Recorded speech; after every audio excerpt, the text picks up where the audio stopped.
Hello my YouTube family. अगर आपने channel को सब्सक्राइब नहीं किया है तो चैनल को सब्सक्राइब करिए ताकि कहानी के आगे के एपिसोड पब्लिश होते ही आपको नोटिफिकेशन मिल जाएगा। आइए अब कहानी की ओर चलते हैं। ध्रुति कावेश एपिसोड 34। अब नेक्स्ट। गोली की आवाज सुनकर सब शॉक हो गए। सबने गोली चलने की आवाज सुनी और उस साइड देखा जहां ध्रुविका खड़ी थी और उसके सामने आरव खड़ा था जिसके पेट पर गोली लग गई थी। जिसका निशाना ध्रुवी थी पर वक्त रहते वहां आरव आ गया था जिससे वो गोली आरव को लगी। उसने अपने पेट को पकड़ा और सन की तरह हंसते हुए बोला, कोई भी मेरी मल्लिका को छुए ये मुझे बर्दाश्त नहीं, फिर वो चाहे बंदूक की गोली ही क्यों ना हो। आरव को गोली लगता देख ध्रुविका बुद्ध बनी खड़ी हो गई। उसके आंखों से आंसू निकल रहे थे। कामेश ने जल्दी से रिएक्ट किया और राधेश और राका से कहकर उसे एक रूम में लेकर जाने को कहा। फिर धृति को देखा तो उसने अपनी गर्दन हिला दी और एक गार्ड को इशारा किया और जल्दी से कायरा को लेकर आरव के पीछे चले गए। उनके जाते ही ध्रुविका धम से वहां रखे सोफे पर बैठ गई।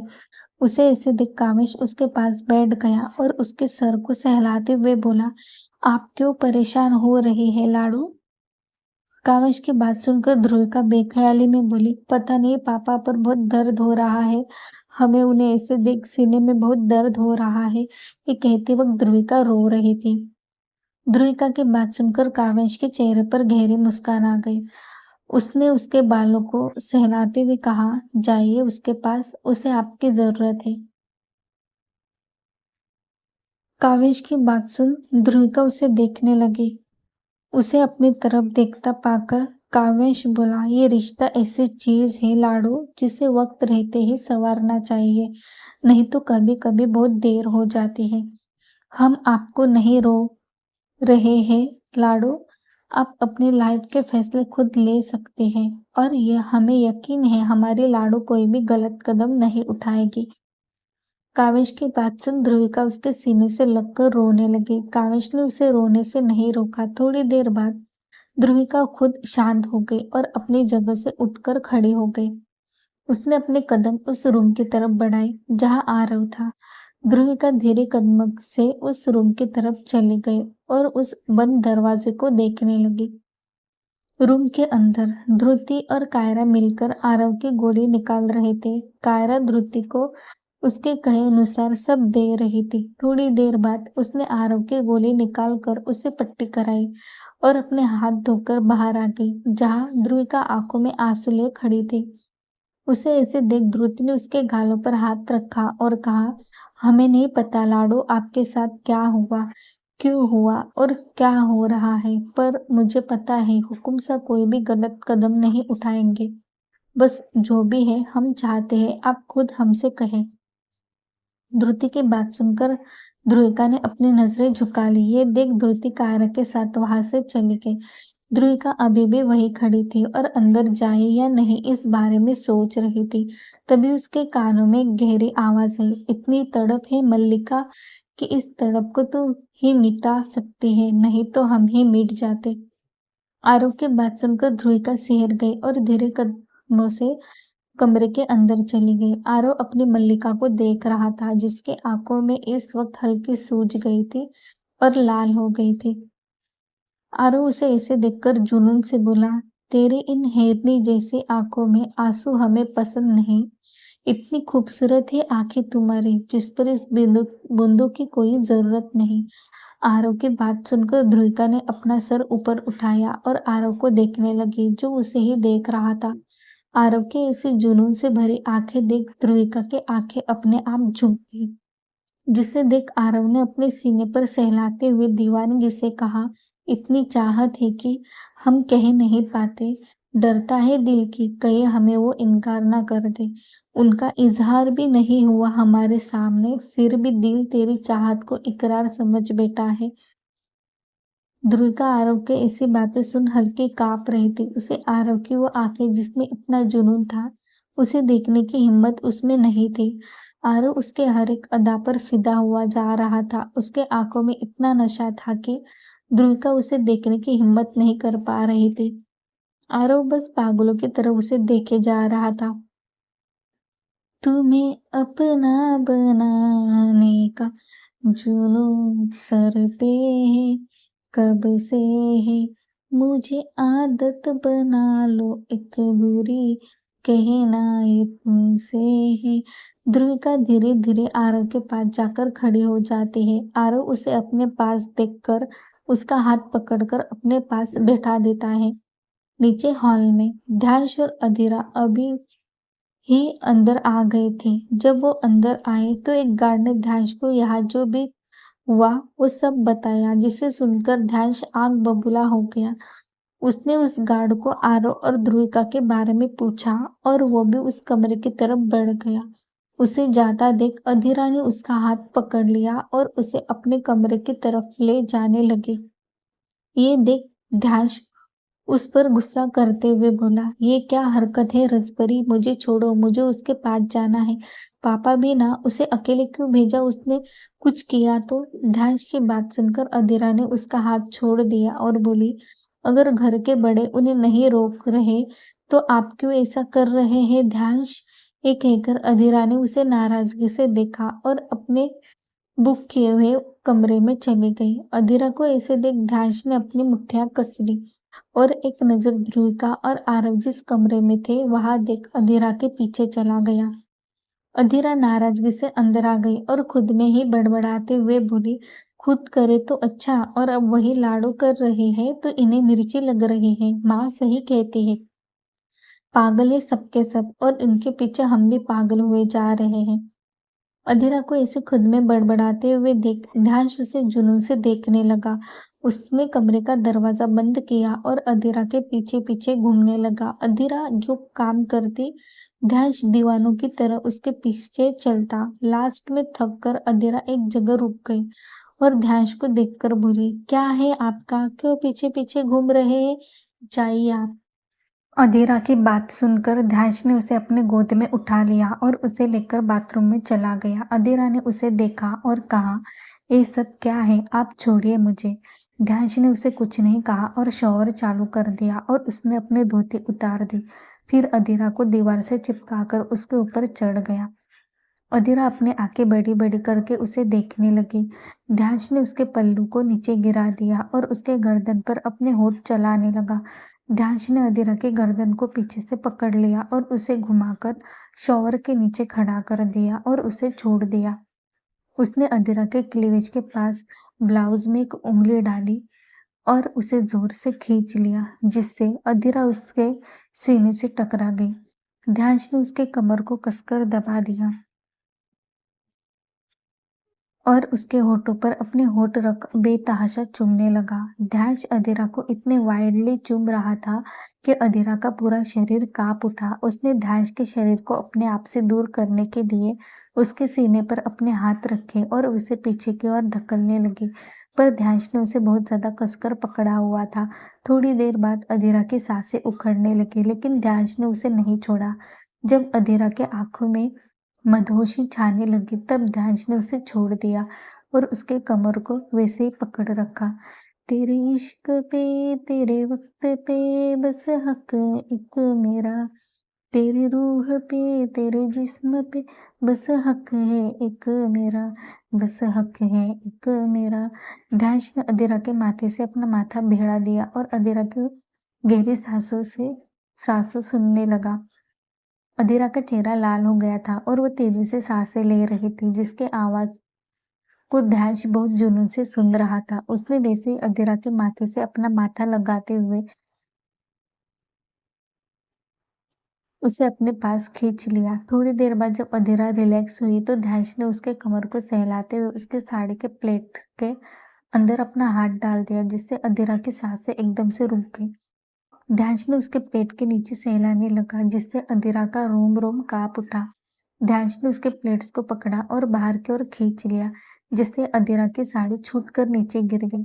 अधीरा बहुत ज्यादा बेचैन हो गई और उसने ध्यांश के कंधे पर अपने हाथों की पकड़ को तेज कर दी और गहरी सांसें लेने लगी। ध्यांश ने उसके गालों पर अपने होठ रखे और उसके पूरे गालों पर पागलों की तरह चूमने लगा। अधीरा अपने मुंह से हल्की आहें भर रही थी, जिसकी आवाज सुन ध्यांश और पागल हुआ जा रहा था। उसने अधीरा को छोड़ दिया और सामने दीवार की तरफ उसे धकेल दिया, जिससे आरना अधीरा की बॉडी दीवार से चिपक गई। इस वक्त सिर्फ ब्लाउज और पेटीकोट में थी। भीगने के कारण उसके बाल उसके पीठ पर चिपक गए थे। उसका पेटीकोट भी उसके बॉडी से चिपका हुआ था। ध्यान उसे दीवानगी से देख रहा था और उसके कदम अधीरा की ओर बढ़ रहे थे। उसने अधीरा के पास जाकर उसके सारे बालों को अपने हाथ से हटा दिया और उसके पीठ को शिद्दत से देखने। दिल इबादत कर रहा है, धड़कने मेरी सुन, तुझको मैं कर लूं हासिल, लगी है यही धुन, जिंदगी को शाख से लो, कुछ हंसी पल में चुन, तुझको मैं कर लूं हासिल, लगी है यही धुन। अधीरा अपनी आंखें बंद करके खड़ी थी और ध्यान के चुंबन को महसूस कर रही थी।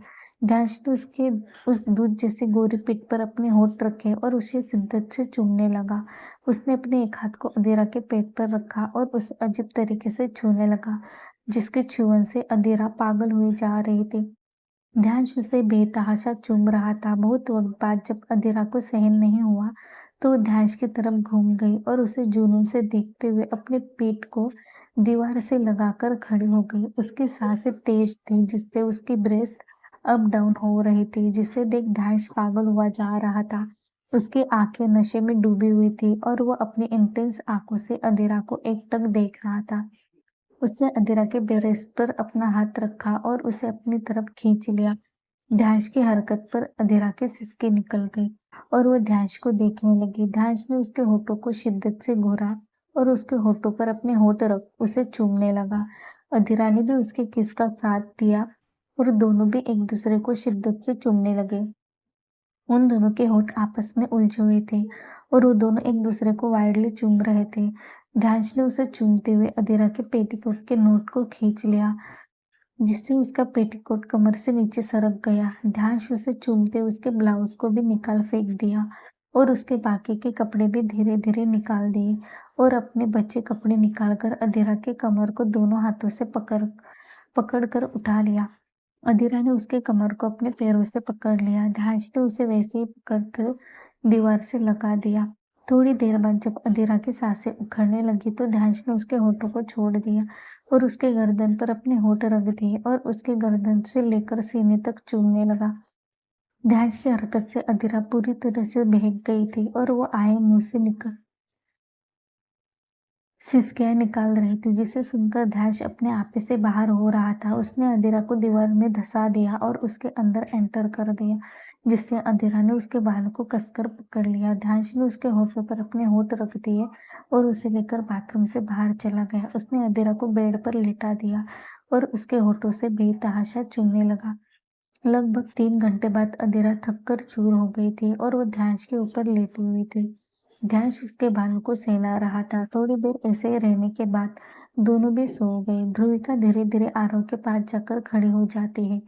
आरव उसे दीवानगी से घूर रहा था। उसका दिल तेजी से धड़क रहा था। उसकी वो खुशबू आरव को पागल कर रही थी। ध्रुविका को अपने पास देख आरव उसका हाथ पकड़ लेता है। उसकी पकड़ ध्रुविका के हाथों पर काफी मजबूत थी। ध्रुविका उसे अपने हाथ पकड़ा हुआ देख उसने अपने हाथ को छुड़ाने की कोशिश करने लगी, पर आरव ने उसका हाथ नहीं छोड़ा और उसे खींचकर अपने पास बैठा दिया। आरव के इसे खींचने पर ध्रुविका सीधा उसके सीने पर गिर जाती है, जिससे आरव अपनी आंखें जुनून से बंद कर लेता है और उसके बदन से आ रहे महक को महसूस करने लगता है। ध्रुविका उसे ऐसे देख घबरा रही थी। उसकी धड़कनें तेज हो गई थी। उसे सांस लेने से भी डर लग रहा था। आरव ने ध्रुविका के कमर में हाथ डाला और उसे अपने और नजदीक कर लिया। ध्रुविका उसकी हरकत पर घबरा गई और उससे दूर जाने लगी। ध्रुविका की हरकत देख आरव ने उसके कमर को दबा दिया, जिससे ध्रुविका की सिसकी निकल गई। जिसे सुन आरव ने उसे और कसकर जकड़ लिया और उसके चेहरे को अपने चेहरे के नजदीक करने लगा। आरव को ऐसा करता देख ध्रुविका ने अपना मुंह फेर लिया। उसकी ये अदा देख आरव उसका घायल हो गया और उसे चेहरे को घूरने शिद्दत से घूरने लगा। ध्रुविका आरव की ऐसी नजरों की तपिश अपने ऊपर महसूस कर शर्म से लाल हो गई। आरव ने उसके ठुड्डी को पकड़ा और उसके चेहरे को अपनी तरफ घुमा दिया। ध्रुविका ने उसके आंखों में देखने की हिम्मत नहीं की और अपना मुंह उससे फेर लिया। वो आरव को पूरी इग्नोर कर रही थी। उसे आरव की नजरें बहका रही थी। उसके आंखों की वो तपिश ध्रुविका को उसके पास जाने के लिए मजबूर कर रही थी, जो वो नहीं चाहती थी। आरव ने उसकी हरकत पर उसके चेहरे को कसकर पकड़ा और अपनी तरफ घुमाया। इस बार आरव की पकड़ उसके चेहरे पर मजबूत थी, जिससे ध्रुविका ने अपनी आंखें बंद कर ली। उसका चेहरा लाल हो गया था। उसके चेहरे की वो शर्म से आई लाली को देख आरव के चेहरे पर गहरी मुस्कान आ गई।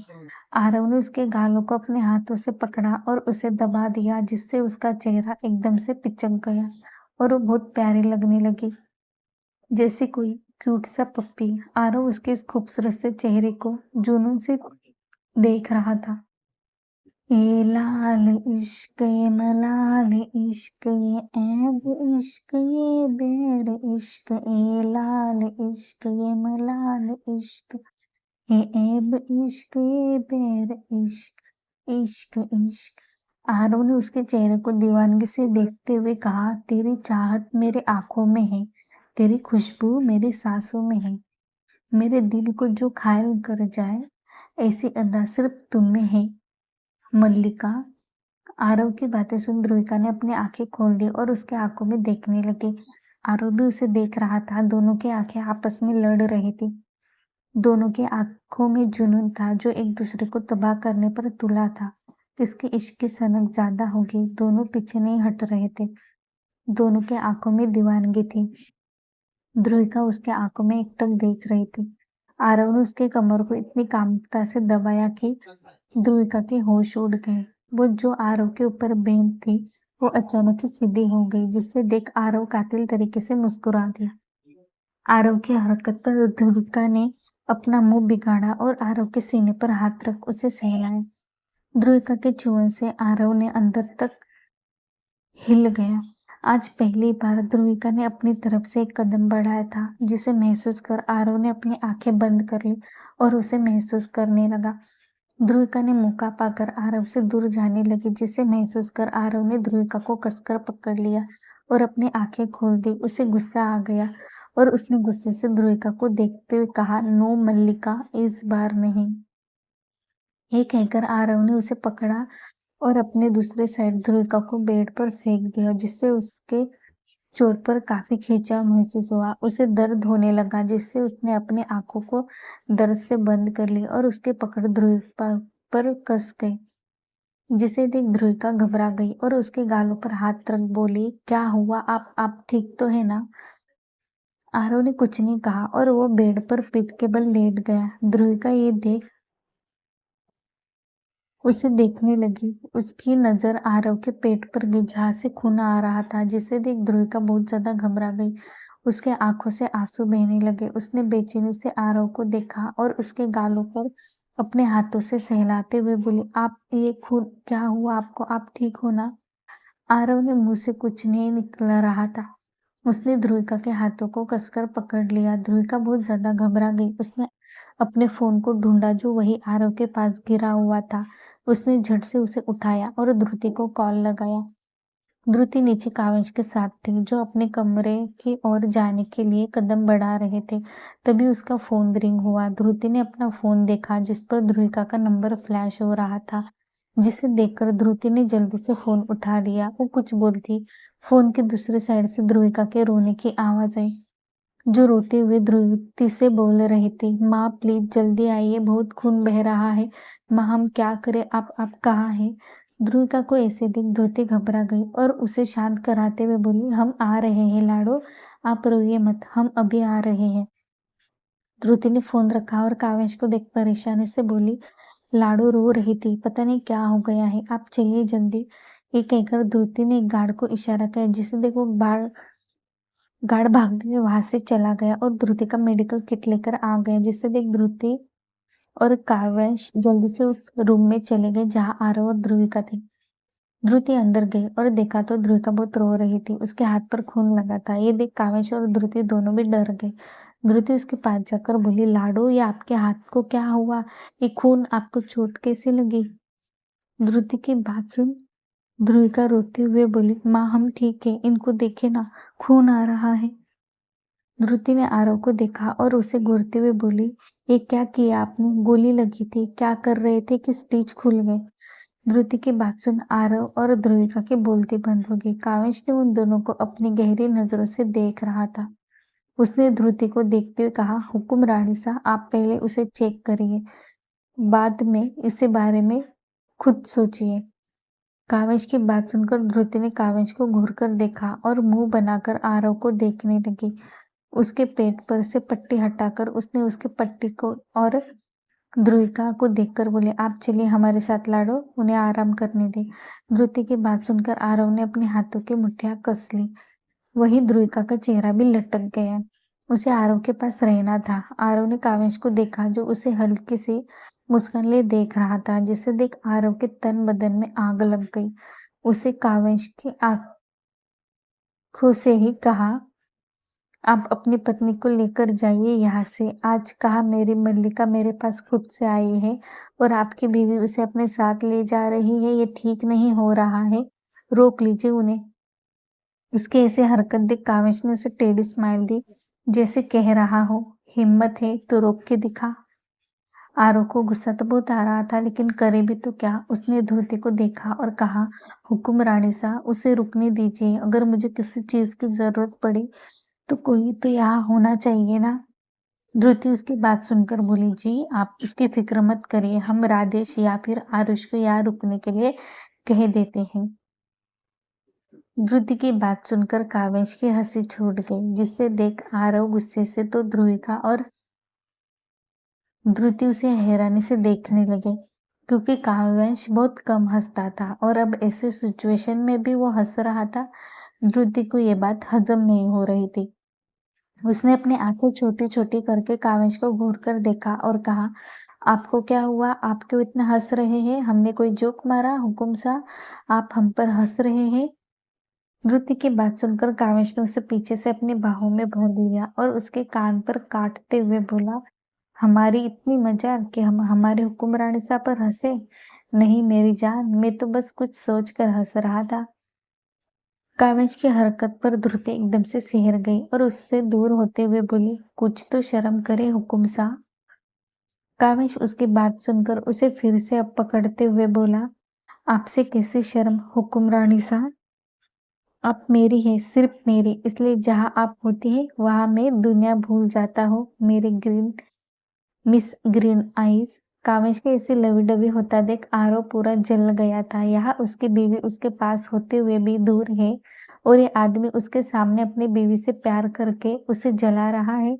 आरव अच्छे से समझ रहा था कि कामेश सब जानबूझकर कर रहा है। उसने भी टेढ़ी स्माइल की और ध्रुविका से बोली, तुम्हारे पापा को देखो और माँ को, हमारे जले पर नमक छिड़क रहे हैं। आरव की बात सुनकर ध्रुविका ने उसे घूर कर देखा और कहा, उसके लिए उतनी हिम्मत होनी चाहिए जो आपके अंदर इतनी सी भी नहीं, बस बड़ी बड़ी फेंक लो। ध्रुविका की बात सुनकर आरव बोला, मेरी हिम्मत की तो आप बात ही मत करिए। एक बार मुझे ठीक हो जाने दो, फिर मैं देखता हूँ मुझे कौन रोकता है। ये कहते वक्त आरव के आंखों में इतना जुनून था कि ध्रुविका उसके जुनून से भरी बातें सुन डर गई। उसे अब आरव के इस जुनून से डर लगने लगा था। कहीं वो इस सन के इश्क में आरव से पीछे तो नहीं पड़ जाएगी। ध्रुति ने उन दोनों को देखा और कावेश को अपने आप से दूर करते हुए बोली, लाडो चलिए आप अपने कमरे में। ध्रुविका ने एक नजर कावेश को देखा तो कावेश ने अपने कंधे उचका दिए। ये देख ध्रुविका अपनी जगह से उठ गई। ध्रुति ने कावेश को देखा और कहा, आप भी चलिए। कावेश ने सर हिलाया और उसे हाँ में इशारा किया। ध्रुति ने ध्रुविका का हाथ पकड़ा और उसे लेकर कमरे से बाहर चली गई। कामेश ने उन दोनों के जाने के बाद आरव को देखा और कहा, इतने में हार गए? आरव उसके बात सुनकर बोला, हारा नहीं हूँ, हार कर भी जीत गया हूँ। मेरी मल्लिका खुद से अपने कदम मेरे तरफ बढ़ा रही है। आरव की बात सुनकर काव्यांश बोला, देखना कहीं तुम्हारे प्यार पर किसी की नजर ना पड़ जाए। वैसे तुम्हारे लिए एक न्यूज है। कावेश की बात सुनकर आरव उसे अजीब नजरों से देखने लगा। उसे पूरा यकीन था जरूर कुछ तो है, क्योंकि कावेश को इतना शांत देखकर तो आरव ने ये तो अंदाजा लगा लिया था कि जरूर कावेश ने कुछ तो ऐसा किया है जिससे उसकी मुश्किलें बढ़ने वाली है, और वो अब कुछ तो करके रहेगा जो आरव के लिए या तो अच्छा होगा या फिर बुरा। वो कावेश को इतना तो जान गया था कि वो कैसा है। कावेश ने उसे देखा और उसे कहा, हमने लाडो के लिए लड़का देखा है और मैं 2 दिन बाद उसकी सगाई उस लड़के से करने वाला हूँ। कावेश की बात सुनकर आरव की आंखें फैल गई। कावेश ये कहकर कमरे से बाहर निकल गया। उसके जाते ही आरव ने गुस्से से बेड पर अपना हाथ पटक दिया और खुद से ही बोला, मल्लिका सिर्फ मेरी है, सिर्फ मेरी, वो और किसी की नहीं हो सकती, और किसी को कोई अधिकार नहीं मेरी पत्नी को मुझसे दूर करने का। मैं भी देखता हूँ कौन आता है उसे देखने, महादेव की कसम तबाही ना दूंगा उसकी जिंदगी में। ये कहकर उसने किसी को फोन किया। थोड़ी देर बात करने के बाद उसने फोन रख दिया और अपने आंखें बंद करके लेटा रहा। बाहर रावी आरुष के साथ खड़ी थी। राधेश राका से बोला, बाबा आपने तो कहा था कि सब ठीक हो जाएगा, फिर ये सब क्या है? राका ने उसे देखा और कहा, ये सब तो उस महादेव का खेल है, वो जो चाहता है वही तो इस दुनिया में होता है। उसकी बात सुनकर आरुष बोला, पर काका सा लाडो, हमें उनकी फिक्र हो रही है। आज अगर वो लड़का बीच में नहीं आता तो उसने अपनी जान खतरे में डाली, वो भी सिर्फ हमारे लाडो के लिए।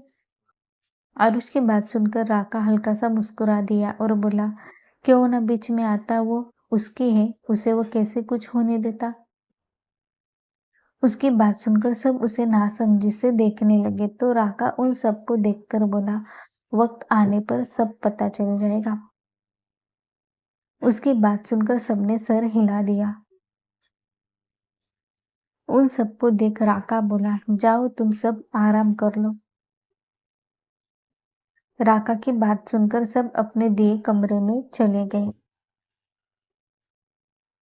राधिक जा रहा था कि उसकी नजर अक्षु पर पड़ी, जो अकेली चल रही थी। उसे अकेले देखकर राधेश उसके पास गया और उसके साथ चलते हुए बोला, क्या हुआ सोरी, तुम इतनी शांत क्यों हो? राधेश की बात सुनकर अक्षिता बोली, तो क्या करूं, मेरी दोस्त के साथ इतना कुछ हुआ और मुझे उसे देखने को भी नहीं मिलना। पता नहीं कैसी है, मुझे उसकी बहुत चिंता हो रही है। क्या तुम मेरे साथ उसके कमरे में आ सकते हो? अक्षिता की बात सुनकर राधेश ने उसे देखा और कहा, अभी इस वक्त वो भाई के साथ है, अगर हम गए तो वो दोनों, यू नो ना, वो दोनों शादीशुदा है। ऐसे में हम किसी भी वक्त उनके कमरे में नहीं जा सकते। राधेश की बात सुनकर अक्षिता मायूस हो गई। उसे ऐसे देख राधेश को अच्छा नहीं लगा, इसलिए उसने कुछ सोचते हुए कहा, चलो मेरे साथ। राधेश की बात सुनकर अक्षिता ने उसे नासमझी से देखा तो राधेश ने उसका हाथ पकड़ लिया। राधेश की हरकत देख अक्षिता का दिल तेजी से धड़क उठा। उसने एक नजर राधेश को देखा जो सामने देख रहा था। अक्षिता उसे एकटक देखने लगी। राधेश उसे खींचते हुए अपने साथ ले गया। अक्षु कभी उसे देखती तो कभी उसने पकड़े हुए अपने हाथ को। राधेश उसे लेकर होटल के लिए पीछे लेकर चला गया। राधेश ने उसे खड़ा किया और उसे देखने लगा। राधेश को अपने आप को देखता पाकर अक्षिता झेप गई और सामने देखने लगी। उसकी हरकत देख राधेश के चेहरे पर ना बयां करने वाली खुशी छा गई। उसका दिल भी तेज गति से भागने लगा। वो बस अक्षिता को देखता रहा। रावी जब अपने कमरे में आई तो उसने देखा वहां ध्रुविका नहीं है, इसलिए वो उसे ढूंढने के लिए बाहर चली गई। उसे लगा शायद वो किसी और कमरे में होगी, इसलिए रावी ध्रुविका को ढूंढने लग गई। वो सब कमरे चेक करके जा रही थी पर उसे ध्रुविका कहीं पर भी नहीं दिख रही थी। आज रावी ने राजस्थानी घाघरा पहना था जो पिंक कलर का था, जिससे वो बहुत प्यारी लग रही थी। हमेशा टॉम बॉय की तरह रहने वाली लड़की आज इस घाघरे में मस्त लग रही थी। वो अपने आप में बड़बड़ाते हुए जा रही थी, पता नहीं ये लड़के कहाँ रह गए, कब से ढूंढ रहे हैं हम। ये राजकुमारी भी ना जब देखो तब गायब ही रहती है। रावी अपना घाघरा पकड़कर जा रही थी कि अचानक सामने आ रहे आदमी से वो टकरा गई और वो गिरने लगी, पर वो गिरती इससे पहले ही उसे किसी ने पकड़ लिया। मिलते हैं नेक्स्ट एपिसोड में। थैंक अगर आपको ये कहानी अच्छी लग रही है तो चैनल को सब्सक्राइब करिए और बेल आइकन को प्रेस करना ना भूलें। मिलते हैं